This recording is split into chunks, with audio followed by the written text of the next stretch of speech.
श्री गणेशाय नमो नमः। भगवान का अवतार, गोकुल धाम, पूतना वध, शकट भजन, यमलार्जुन उद्धार, गोपों का वृंदावन गमन तथा बलराम और श्री कृष्ण का बछड़े चराना। श्री ब्रह्म पुराण की जय। व्यास जी कहते हैं, देवादिदेव श्री हरि ने पहले जैसा आदेश दिया था उसके अनुसार जगत जननी योग माया ने देवकी के उदर में क्रमशः 6 गर्भ स्थापित किए और 7वें को खींचकर रोहिणी के गर्भ में डाल दिया। तदंतर तीनों लोकों का उपकार करने के लिए साक्षात श्री हरि ने देवकी के गर्भ में प्रवेश किया और उसी दिन योग निद्रा यशोदा के उदर में प्रविष्ट हुई। भगवान विष्णु के अंश के भूतल पर आते ही आकाश में ग्रहों की गति यथावत होने लगी। समस्त ऋतु एवं सुखदायिनी हो गई। देवकी के शरीर में इतना तेज आ गया कि कोई उनकी और आंख उठाकर देख भी नहीं सकता था। देवता गण स्त्री पुरुषों अदृश्य रहकर अपने उदर में श्री विष्णु को धारण करने वाली माता देवकी का प्रतिदिन स्तवन करने लगे। देवता बोले, देवी तुम स्वाहा, तुम स्वधा और तुम ही विद्या सुधा एवं ज्योति हो। इस पृथ्वी पर संपूर्ण लोकों की रक्षा के लिए तुम्हारा अवतार हुआ है। तुम प्रसन्न होकर संपूर्ण जगत का कल्याण करो। हमारी प्रसन्नता के लिए उन परमेश्वर को अपने गर्भ में धारण करो जिन्होंने स्वयं संपूर्ण जगत को धारण कर रखा है। यह श्रावण का अर्थ भाद्रपद समझना चाहिए। यह अमावस्या के बाद शुक्ल पक्ष से मास का आरंभ माना जाता है। वहाँ की मास गणना को दृष्टि में रखकर श्रावण मास कहा गया है। यहाँ कृष्ण पक्ष से मास का आरंभ होता है। वहाँ वह तिथि भाद्रपद मास में ही होगी। इस प्रकार देवताओं द्वारा की हुई स्तुति को की हुई माता देवकी ने जगत की रक्षा करने वाले कमल नयन भगवान विष्णु को अपने गर्भ में धारण किया। तदंतर वह शुभ समय उपस्थित हुआ जबकि समस्त विश्व रूपी कमल को विकसित करने के लिए महात्मा विष्णु रूपी सूर्य देवों का देव की रूपी प्रभात वेला में उदय हुआ। आधी रात का समय था। मेघ मंद मंद स्वर में गरज रहे थे। शुभ मुहूर्त में भगवान जनार्दन प्रकट हुए।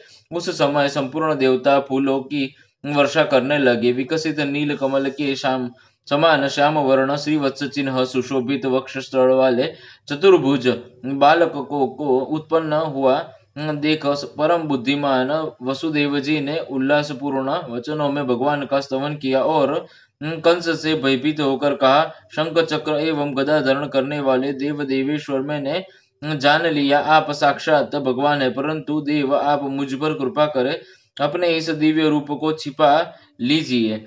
आप मेरे भवन में अवतीर्ण हुए हैं, यह बात जान लेने पर कंस अभी मुझे कष्ट देगा। देवकी बोली, जिनके अनंत रूप है, यह संपूर्ण विश्व जिनका ही स्वरूप है, जो गर्भ में स्थित होकर भी अपने शरीर से संपूर्ण लोकों को धारण करते हैं तथा जिन्होंने अपनी माया से ही बाल रूप धारण किया है, वे देव देव प्रसन्न हो। सर्वात्मा आप अपने इस चतुर्भुज रूप का उपसंहार कीजिए। दैत्यों का संहार करने वाले देवेश्वर आपके इस अवतार का वृतांत कंस न जानने पाए। श्री भगवान बोले, देवी पूर्व जन्म में तुमने मुझ जैसे पुत्र को पाने की अभिलाषा से जो मेरा स्तवन किया था वह आज सफल हो गया है, क्योंकि आज मैंने तुम्हारे उदर से जन्म लिया है। मुनिवरों यो कहकर भगवान मौन हो गए तथा वासुदेव जी भी रात में ही उन्हें लेकर घर से बाहर निकले। वासुदेव जी के जाते समय पहरा देने वाले मथुरा के द्वारपाल योग निद्रा के प्रभाव से अचेत हो गए थे। उस रात में बादल वर्षा कर रहे थे। यह देख शेषनाग ने छत्र की भांति अपने फणों से भगवान को ढक लिया और वे वासुदेव जी के पीछे पीछे चलने लगे। मार्ग में अत्यंत गहरी यमुना बह रही थी। उनके जल में नाना प्रकार की सैकड़ों लहरें उठ रही थी, किंतु भगवान विष्णु को ले जाते समय वे वासुदेव जी के घुटनों तक होकर बहने लगी। वासुदेव जी ने उसे अवस्था में यमुना को पार किया। उन्होंने देखा नंदन आदि बड़े बूढ़े गोपराजा कंस का कर लेकर यमुना के तट पर आए हुए हैं। इसी समय यशोदा जी ने भी योग माया को कन्या रूप में जन्म दिया, परंतु वे योग निद्रा से मोहित थी, अतः पुत्र है या पुत्री इस बात को जान न सकी। प्रसूति गृह में और भी जो स्त्रियां थी वे सब निंद्रा के कारण अचेत पड़ी थी। वसुदेव जी ने चुपके से अपने बालक को यशोदा जी के शैया पर सुला दिया और कन्या को लेकर तुरंत लौट आए। जागने पर यशोदा ने देखा मेरे नील कमल के समान श्याम सुंदर बालक हुए हैं। इससे उन्होंने बड़ी प्रसन्नता हुई। वासुदेव जी भी कन्या को लेकर अपने घर लौट आए और देवकी को शैया पर उसे सुलाकर पहले की भांति बैठ रहे। इतने में ही बालक के रोने का शब्द सुनकर पहरा देने वाले द्वार पर सहसा उठकर खड़े हो गए और उन्होंने देवकी के संतान होने का समाचार कंस के निवेदन किया। कंस ने शीघ्र ही वहां पहुंचकर उस बालिका को उठा लिया। देवकी रुंधे हुए कंठ से छोड़ो छोड़ो दो इसे, यो कहकर उसे रोकती रही गई। कंस ने उस कन्या को एक शिला पर दे मारा, किंतु वह आकाश में ही ठहर गई और आयुधों सहित 8 बड़ी बड़ी भुजाओं वाली देवी के रूप में प्रकट हुई। उसने ऊंचे स्वरों से अट्टहास किया और कंस से रोष पूर्वक कहा, ओ कंस, मुझे पटकने से क्या लाभ हुआ? जो तेरा वध करेंगे वे प्रकट हो चुके हैं। देवताओं के सर्वस्वभूत वे ही श्री पूर्व जन्म में भी तेरे काल थे। इस इन सब बातों पर विचार करके तू शीघ्र ही अपने कल्याण का उपाय कर। यो कहकर देवी कंस के देखते देखते आकाश मार्ग से चली गई। उसके शरीर पर दिव्य आभूषण शोभा पा रहे थे और सिद्धगण उसकी स्तुति कर रहे थे। तदंतर कंस के मन में बड़ा उद्वेग हुआ। उसने प्रलंब और केशी आदि समस्त प्रधान असुरों को बुलाकर कहा, महाबाहु प्रलंब, केशी, धेनुक और पूतना, अरिष्ट आदि अन्य सब वीर को साथ तुम लोग मेरी बात सुनो। दुरात्मा देवताओं ने मुझे मार डालने का यत्न प्रारंभ किया है, किंतु वे मेरे पराक्रम से भली भांति पीड़ित हो चुके हैं। अतः मैं उन्हें वीरों की श्रेणी में नहीं गिनता। दैत्य वीरों, मुझे तो कन्या की कही हुई बात आश्चर्य सी प्रतीत होती है। देवता मेरे विरुद्ध प्रयत्न कर रहे हैं, यह जानकर मुझे हंसी आ रही है। तथापि दैत्येश्वरों, अब हमें उन दुष्टों को और अधिक उपकार करने की चेष्टा करनी चाहिए। देवकी के गर्भ से उत्पन्न हुए बालिका यह भी कहा है कि भूत, भविष्य और वर्तमान के स्वामी विष्णु, जो पूर्व जन्म में भी मेरी मृत्यु के कारण बन चुके हैं, कहीं न कहीं उत्पन्न हो गए। अतः इस भूतल पर बालकों के दमन का हमें विशेष प्रयत्न करना चाहिए। जिस बालक में बल की अधिकता जान पड़े, उस यत्न पूर्वक मौत की घाट उतार देना चाहिए। असुरों को ऐसी आज्ञा देकर कंस अपने घर गया और विरोध छोड़कर वासुदेव तथा देवकी से बोला, मैंने आप दोनों को इतने बालक व्यर्थ ही मारे। मेरे नाश के लिए तो कोई दूसरा ही बालक उत्पन्न हुआ है। आप लोग संताप न करें, आपके बालकों की भवितव्यता ही ऐसी थी। आयु पूरी होने पर कौन नहीं मारा जाता। इस प्रकार सांत्वना दे उसने उन दोनों के बंधन खोल दिए और उन्हें सब प्रकार से संतुष्ट किया। तत्पश्चात वह अपने महल के भीतर चला गया। बंधन से मुक्त होकर वासुदेव जी नंदन के छकड़े के पास आए। नंद बड़े प्रसन्न दिखाई दिए। मुझे पुत्र हुआ है, यह सोचकर वे फूले नहीं समाते थे। वासुदेव जी ने भी कहा, बड़े सौभाग्य की बात है कि इस समय वृद्धावस्था में आपको पुत्र हुआ है। अब तो आप लोगों ने राजा का वार्षिक कर चुका दिया होगा। जिसके लिए यहाँ आए थे वह काम पूरा हो गया। यह किसी श्रेष्ठ पुरुष को अधिक नहीं ठहरना चाहिए। नंद जी, जब कार्य हो गया तब आप लोग क्यों यहाँ बैठे हो? शीघ्र ही अपने गोकुल में जाइए। यहाँ रोहिणी के गर्भ से उत्पन्न मेरा भी एक बालक है। उसका भी आप अपने ही पुत्र की भांति लालन पालन कीजिए। वासुदेव जी के यो कहने पर नंद आदि गोप छकड़ों पर सामान लाद कर वहां से चल दिए। उनके गोकुल में रहते समय रात में बालकों की हत्या करने वाली पूतना आई और सोए हुए कृष्ण को लेकर अपना स्तन पिलाने लगी। पूतना रात में जिस जिस के मुख में अपना स्तन डालती थी उस बालक का शरीर क्षण भर में निर्जीव हो जाता था। श्री कृष्ण ने उसके स्तन को दोनों हाथों से पकड़कर खूब जोर से दबाया और क्रोध में भरकर उसके प्राणों सहित दूध पीना आरंभ किया। उस राक्षसी के शरीर की नस नाड़ियों के बंधन छिन्न भिन्न हो गए। वह जोर जोर से कराती हुई पृथ्वी पर गिर पड़ी। मरते समय उसका शरीर बड़ा भयंकर हो गया और पूतना का चित्कार सुनकर समस्त व्रजवासी भय के मारे जाग उठे। उन्होंने आकर देखा पूतना मरी पड़ी और श्री कृष्ण उसकी गोद में बैठे हैं। यह देख कर माता यशोदा थर्रा उठी और श्री कृष्ण को शीघ्र ही गोद में उठाकर गाय की पूंछ घुमाने आदि के द्वारा अपने बालक के ग्रह दोष को शांत किया। नंदन ने भी गाय का गोबर ले श्री कृष्ण के मस्तक में लगाया और उनकी रक्षा करते हुए इस प्रकार बोले। समस्त प्राणियों की उत्पत्ति करने वाले भगवान श्री हरि जिनके नाभि कमल से संपूर्ण जगत उत्पन्न हुआ है, तुम्हारी रक्षा करे। जिनकी दाढ़ के अग्रभाग पर रखी हुई यह पृथ्वी संपूर्ण जगत को धारण करती है, वे वाराह रूपधारी केशव तुम्हारी रक्षा करे।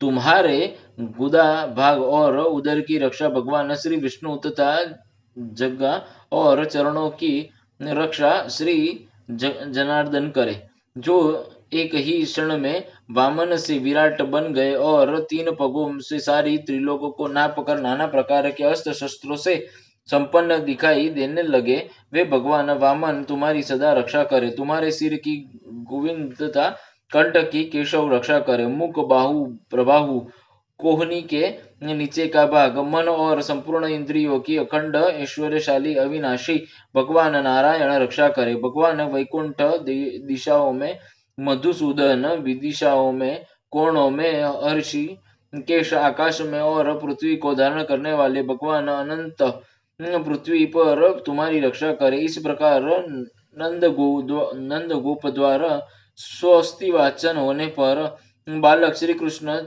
छकड़े के नीचे एक खटोले पर सुलाए गए। गोपों को मरी हुई पूतना का विशाल शरीर देखकर अत्यंत भय और आश्चर्य हुआ। एक दिन की बात है, मधुसूदन श्री कृष्ण छकड़े के नीचे सोए हुए थे। उस समय वे दूध पीने के लिए जोर जोर से रोने लगे। रोते ही रोते उन्होंने अपने दोनों पैर ऊपर की ओर फेंकने के आरंभ किए। उनका एक पैर छकड़े से छू गया। उसके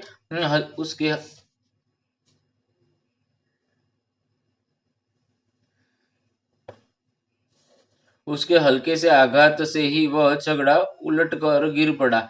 उस पर रखे हुए मटके और घड़े आदि टूट फूट गए। इस समय समस्त गोपियां हाहाकार करती हुई वहां आ पहुंची। उन्होंने देखा बालक श्री कृष्ण उतान सोए हुए हैं। तब गोपों ने पूछा, किसने इस छकड़े को उल्टा दिया? वही कुछ बालक खेल रहे थे। उन्होंने कहा, इस बच्चे ने ही गिराया है।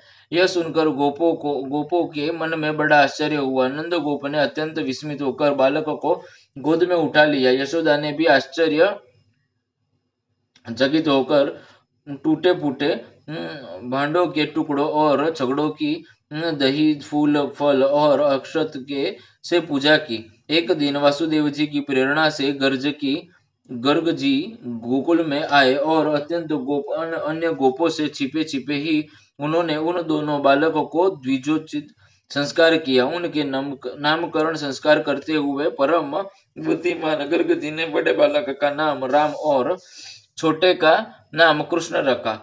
थोड़े ही दिनों में वे दोनों बालक महाबलवान के रूप में प्रसिद्ध हो गए। घुटनों के बल से चलने के कारण उनके दोनों घुटनों और हाथ में रगड़ पड़ गई थी। वे शरीर में गोबर और राख लपेटे इधर उधर घुमा करते थे। यशोदा और रोहिणी उन्हें रोक नहीं पाती थी। कभी गौओं के बाड़े में खेलते खेलते बछड़ों के बाड़े में निकल जाते थे। कभी उसी दिन पैदा हुए बछड़ों की पूंछ पकड़ कर खींचने लगते थे। वे दोनों बालक एक ही स्थान पर साथ साथ खेलते और अत्यंत चल चपलता दिखाते थे। एक दिन जब यशोदा उन्हें किसी प्रकार रोक न सकी, तब उनके मन में कुछ क्रोध हो आया। उन्होंने अनायास ही बड़े बड़े कार्य करने वाले श्री कृष्ण की कमर में रस्सी कस दी और उन्हें उखल से बांध दिया। उसके बाद कहा, ओ चंचल, तू बहुत उधम मचा रहा है। अब तुझ में सामर्थ्य हो तो जा। यो कहकर गृह स्वामिनी यशोदा अपने काम काज में लग गई। जब यशोदा घर के काम धंधे में फंस गई, तब कमल ने श्री कृष्ण उखल को घसीटते घसीटते हुए दो अर्जुन वृक्षों के बीच से जा निकले। वे दोनों वृक्ष जुड़े हुए उत्पन्न हुए थे।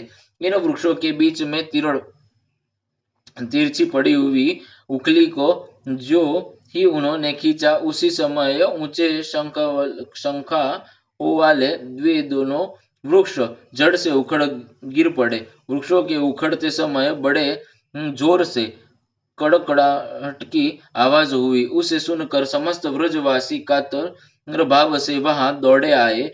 आने पर सबने देखा, वे दोनों महावृक्ष पृथ्वी पर गिरे पड़े हैं। उनकी मोटी मोटी डालियां और पतली पतली शाखाएं भी टूट टूट कर बिखर गई है। उन दोनों के बीच में बालक कृष्ण मंद मंद मुस्कुरा रहे हैं। उसके खुले हुए मुख में थोड़े से दांत झलक रहे हैं। उसकी कमर में खूब कसकर रस्सी बांधी हुई है। उदर में दाम रस्सी बांधने के कारण जो श्री कृष्ण की दामोदर के नाम से प्रसिद्ध हुए। तदंतर तदंतर नंद आदि समस्त बड़े बूढ़े गोप, जो बड़े बड़े उत्पातों के कारण बहुत डर गए थे, उद्विग्न होकर आसपास में सलाह करने लगे। अब हमें इस स्थान पर रहने की कोई आवश्यकता नहीं है। किसी दूसरे महान वन में चलना चाहिए। यहाँ नाश के हेतुभूत अनेक उत्पात देखे जाते हैं, जैसे पूतना का विनाश, झगड़े का उलट जाना और बिना आंधी वृक्षों के ही दोनों वृक्षों का गिरना आदि। अतः अब सब हम विलंब न करके शीघ्र ही यहाँ से वृंदावन को चल देते हैं। जब तक कोई भूमि संबंधी दूसरा महान उत्पात व्रज को नष्ट न कर दे, तब तक ही हमें उसकी व्यवस्था कर लेनी चाहिए। इस प्रकार वहां से चले जाने का निश्चय करके समस्त व्रजवासी अपने अपने कुटुंब के लोगों से कहने के लगे, शीघ्र चलो, विलंब न करो। फिर तो एक ही क्षण में छकड़ों और गौओं के साथ सब लोग वहां से चल दिए। बछड़ों के चरवाहे झुंड के झुंड एक साथ होकर उन बछड़ों को चराते हुए चलते चलते थे। व्रज का वह खाली किया हुआ स्थान अन्न के दाने बिखरे होने के कारण क्षण भर में कौ आदि पक्षियों से व्याप्त हो गया। लीला पूर्वक सब कार्य करने वाले भगवान श्री कृष्ण ने गौओं के अभ्युदय की कामना से अपने शुद्ध अंतःकरण के द्वारा नित्य वृंदावन धाम का चिंतन किया। अतः अत्यंत रुक्ष ग्रीष्म काल में भी वहां सब और वर्षा काल की भांति नई नई घास जम गई। वृंदावन में पहुंचकर वह समस्त गोप गोवों का समुदाय चारों ओर से अंध चंद्राकार छकड़ों की बाड़ लगाकर बस गया। तत्पश्चात बलराम और श्री कृष्ण छकड़ों की चरवाही करने लगे और गोष्ठ में रहकर वे दोनों भाई अनेक प्रकार की बाल लीलाएं किया करते थे। मोर के पंख का मुकुट बनाकर पहनते, जंगली पुष्पों को कानों में धारण करते, कभी मुरली बजाते और कभी पातकों को लपेट कर उन्हीं के छिद्रों से तरह तरह की ध्वनि निकालते थे। दोनों काक पक्षधारी बालक हंसते खेलते हुए इस महान वन में विचरण करते थे। कभी आपस में ही एक दूसरे को हंसाते हुए खेलते और कभी दूसरे ग्वाल बालकों के साथ बालोचित क्रीड़ाएं करते फिरते थे। इस प्रकार कुछ समय बीतने पर बलराम और श्री कृष्ण 7 वर्ष के हो गए। जो संपूर्ण जगत का पालन करने वाले हैं, वे उस महाव्रज में बछड़ों के बालक बने हुए थे। धीरे धीरे ग्रीष्म ऋतु के बाद वहां वर्षा का समय आया। मेघों की घटा से संपूर्ण आकाश आच्छादित हो गया। निरंतर धारावाहिक वृष्टि होने से संपूर्ण दिशाएं एक सी जान पड़ती थी। पानी पड़ने से नई नई घास उग आई। स्थान स्थान स्थान पर बिरह बहुटिया से पृथ्वी आच्छादित हो गई। जैसे पन्ने के फर्श पर लाल मणि की ढेरी शोभा पड़ती है, उसी प्रकार बिरह बहुटियों से ढकी हुई हरी भरी पृथ्वी सुशोभित होती थी। जैसे नूतन नूतन सम्मति पाकर उद्धत मनुष्यों के मन कर्मों कुमार्ग में प्रवृत्त होने लगते थे, उसी प्रकार वर्षा के जल से भरी हुई नदियों का पानी बांध तोड़कर तट के ऊपर से बहने लगा। संध्या होने पर महाबली राम और श्री कृष्ण इच्छानुसार व्रज में लौट आते और अपने समवयस्क ग्वाल बालकों के साथ देवताओं की भांति क्रीड़ा करते थे। श्री कृष्ण अर्पणमस्तु, श्री कृष्ण अर्पणमस्तु, श्री कृष्ण अर्पणमस्तु।